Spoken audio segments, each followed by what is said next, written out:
a small percentage of people who watch my videos are actually subscribed. If you like my videos, please subscribe. It's free. You can always unsubscribe later if you want to. Enjoy the video. Alright, so I'm going to continue on with the series of this exclusive classroom lesson, Caruana's Chess Secrets. So I've already covered taking advantage of your initiative, how to become a Grandmaster, and how to study opening lines. And now I'm going to cover this section here, the difference between preparation and playing chess. There's actually a huge difference between preparation. You know, I've been watching the FIDE Grand Prix, and you know, the people covering it say like, "Oh, this guy's out of his preparation," or "This guy's on his own now because he's out of his preparation." And I think playing chess more has to do with just like a little bit with just relying on your intuition and just knowing what's good and what's bad. But preparation is actually like whenever you're preparing for like a tournament or something, you go really deep into all these different lines and all these variations and everything. So with a supercomputer, I believe I wonder what it's like with a supercomputer. It must be pretty cool. But anyway. Alright, the difference between preparation and playing chess. Alright, where is the difference between being prepared and playing chess? You returned to the board in the candidates 2021, and the first thing you did was you just took MVL apart because you had spent so much time working over his Nardorf prep. That's a fair assessment, right? But to be fair, though, I believe Hikaru said this today whenever he covered the event, that what he thinks is that to take his game to the next level, like, MVL kind of needs to, almost use more variation in terms of what openings he uses. Otherwise, because if you just use the same openings over and over and over again, you just get really predictable, and it becomes very easy to counter whatever it is you're trying to do.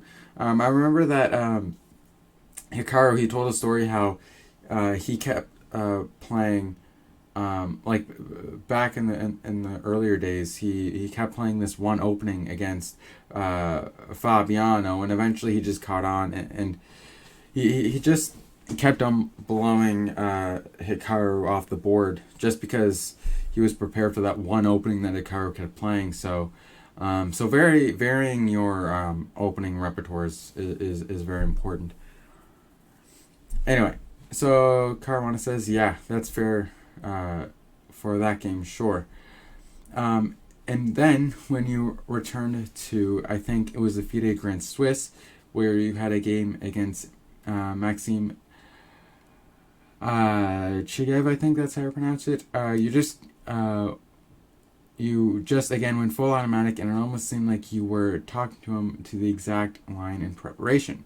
So where do you think the meta is going as far as we're no longer starting the game on move 1, we're starting the game on move 14, we're starting the game on move 20.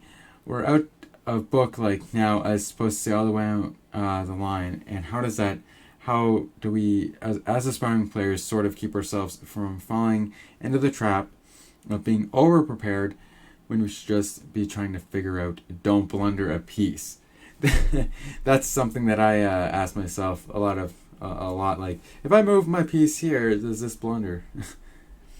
But yeah, Caruana says, yeah, I think that's a great question, and it goes back to the previous question in some ways, which is that yes, preparation is important.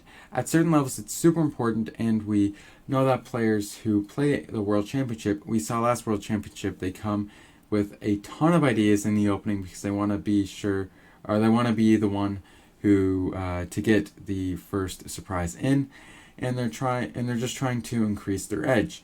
They're both super strong players. They're capable of winning good positions, they're capable of losing bad positions, but they just want to get that slight edge on their opponent because they know that they're super close in level.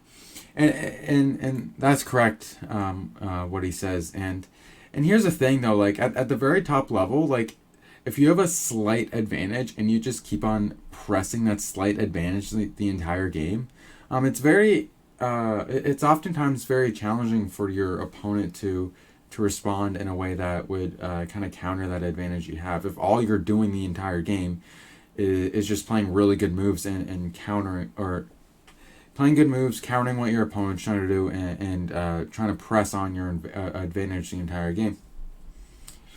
Anyway, that isn't going to bring the same dividends to the vast majority of players, because for them it's a very small nuances they're trying to improve on, and for most people games will come down to serious mistakes that happen in the middle game or in the end game.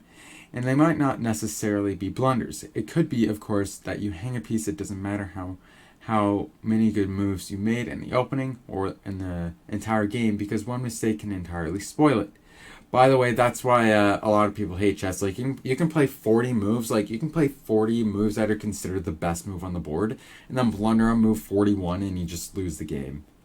Like, chess is a very unfair game in that way. Anyway, it could be, of course, that if you hang a piece... Anyway, let's continue. But it could also be positional mistakes, not understanding the position, getting tired at the end of the game, mistakes well into the end game. So there's a lot of places to improve before you want to focus on the opening aspect. It's just that for top players, they've already worked on most of those aspects, and now they feel like their best chance of improvement and keeping up with other people is investing in opening work. Yeah, Fabiano versus MVL here. What event is this from? I'm not even too sure. Caruana defeated GM Maxime Vachier-Lagrave thanks largely to his opening preparation. Yeah. Alright. And the other thing is, if you want to completely avoid opening preparation, there are ways to do that at pretty much every level. One of the revolutions in chess recently has been that you don't just have to play main lines, and there aren't just a few things that are playable or good openings. It used to be that people were principled. They thought that with white you could that you should play e4 and go for all the main lines and try to beat your opponent in the opening.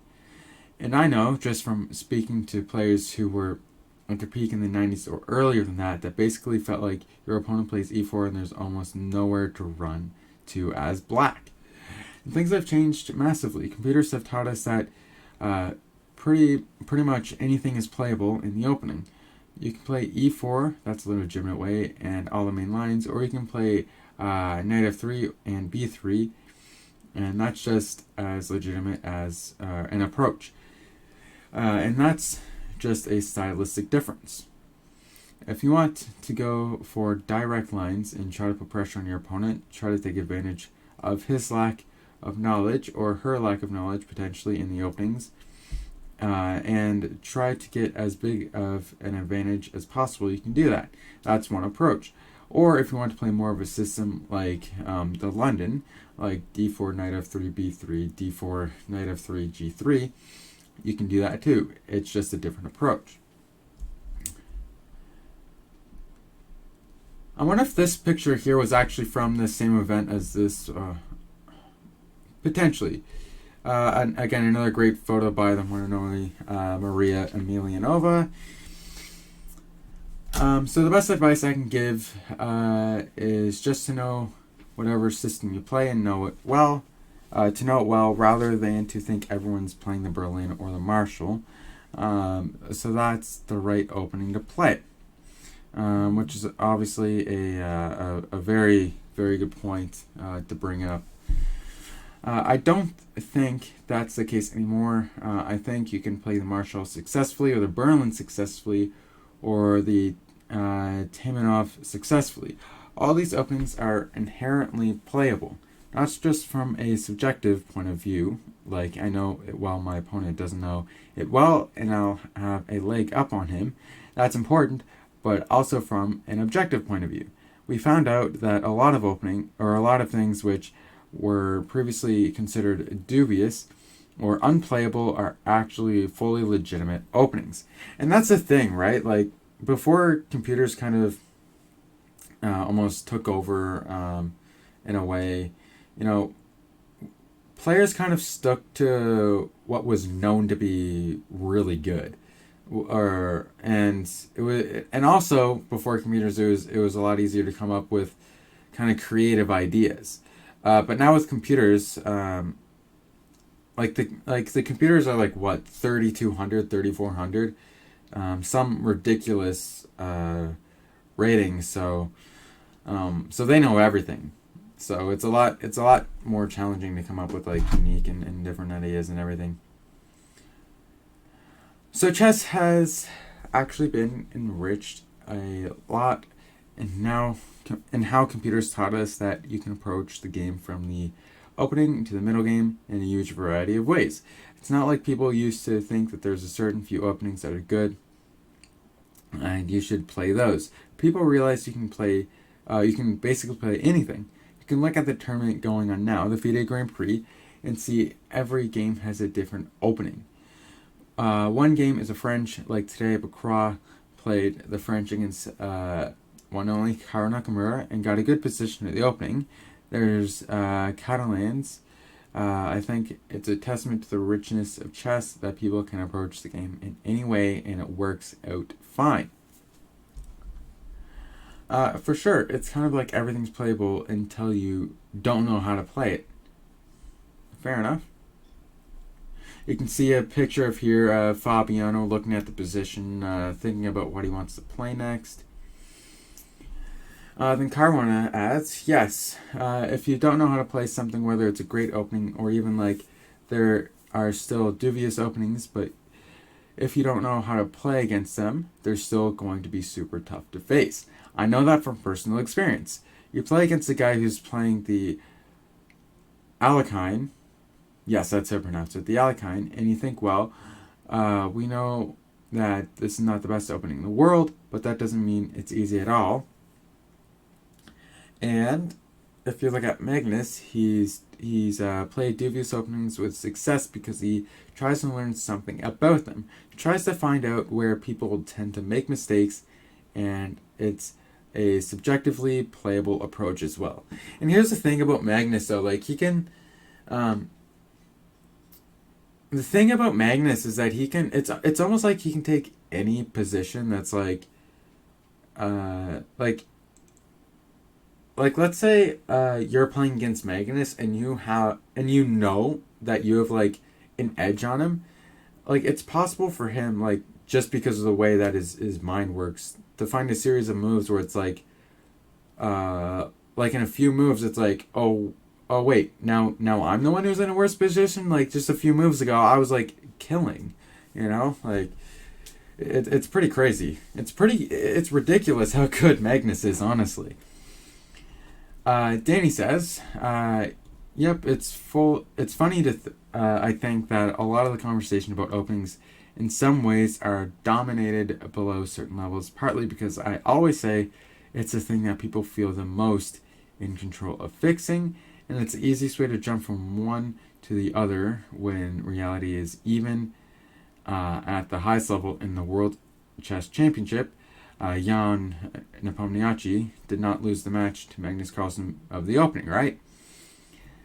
No, he lost because he blundered too much. And to be fair though, like I don't think Magnus actually particularly enjoyed that World Championship match. I don't even think he found it that big of a challenge, really. Like I'll do respect to Nepomniachtchi because he is a really strong player, but I don't know. I don't think he enjoyed it as much as he enjoyed some of his previous World Championship matches. All right, and at the highest levels of chess, anywhere blunders are made because of other things, and generally people don't want to put the time to do hours of endgame study, or really solving puzzles, and that's coming from the guy who's guilty of doing everything he can to gamify the chess experience. Alright. People love puzzles because we've made them fun, and they love that they're 2,300 even, though maybe they're 1,400 or 1,500 in chess, right? So there's a part of them, or there's a part of that we, that 2 words in a row. There's a part of that we invest in to try keep people interested in chess. But the bottom line is that real improvement doesn't necessarily come from doing what's easy, and it's easy to switch the opening and learn new moves. And I think that's a really hard thing to remember, but true. Yeah, I think I would generally agree with that. Like the more openings you know and understand, the better, I think. So yeah, another section of this article knocked it out of the park. The difference between preparation and playing chess. But yeah, again, like for me, like I just see the simple difference as like preparation is like something that you do before a match or before a tournament, and playing chess is something you actually do like in the moment, sort of thing. So